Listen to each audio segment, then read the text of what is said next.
Hi, my name is Jordan Thomas, and I'm ECWA's new Communications and Outreach Coordinator. And I'm here with Ricky, and I wanted to ask, what's new? What's happening at ECWA in 2021 this year? It's been a ride, so it's been really good.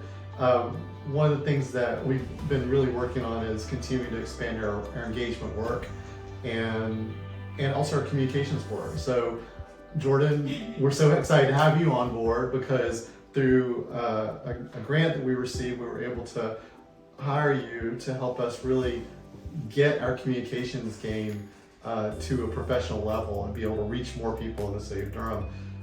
But we're also continuing to work on our engagement work, especially through the Conservation Fund's Parks with Purpose program, but also through some of the work we're doing to try to engage people in our monitoring work across the city to monitor things like urban flooding, which will hopefully be debuting a program next year that we've been prepping for all this year that will help bring citizens together to monitor our creek more. And we've just been in general trying to kind of work on doing more programming now that the pandemic is in a new phase and we feel like we can start to safely gather outside.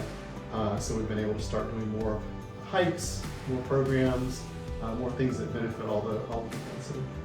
Ricky, what are some updates or exciting things happening that would be interesting to long-term supporters? Yeah,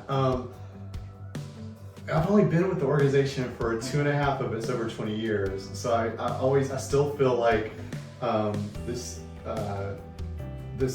weight of the history of the organization. We had such an amazing group of founders that some of whom still live in Durham, some of whom, like Steve Piltman, live in New Jersey. And I think some of the things they were really interested in the beginning, we still do. Like we are really working hard on thinking about biodiversity and plant restoration.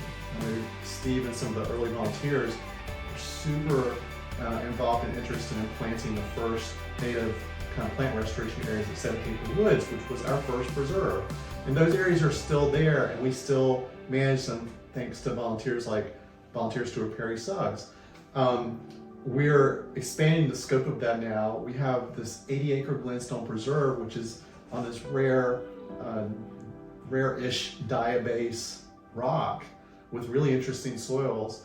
And we partner with the North Carolina Botanic Garden, and just this month, they're going to get us all of these species that are that they've grown at the Botanic Garden, but that are from seeds that were collected in our area that we can reintroduce to the preserve, which I think is really cool. And unlike when we started, when we just had 17 Acre Woods, we now have almost 500 acres of land to start thinking about ways of restoring that are going to bring back some of the plant species that were there before, say, agriculture, before things were plowed. So I think that's super exciting. But the other piece of it is we're a land trust in addition to being a watershed association. So we're essentially banking land for conservation. And we're doing it in a way that we hope is as responsible and responsive to the community as possible, and is righting some historical wrongs around land acquisition, especially in Black and Brown communities.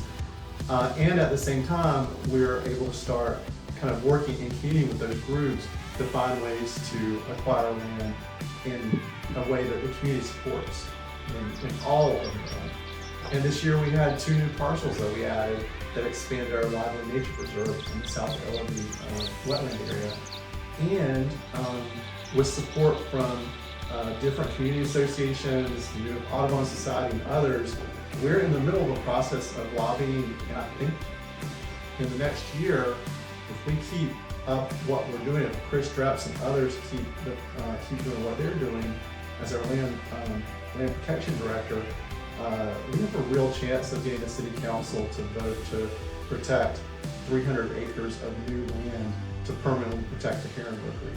That's a huge thing, and we aren't there yet, but this year has been all about laying that groundwork and working in community, working with city council, working behind the scenes with the North Carolina Natural Heritage Program to lay the groundwork to make that our biggest conservation deal happen at some point in the future.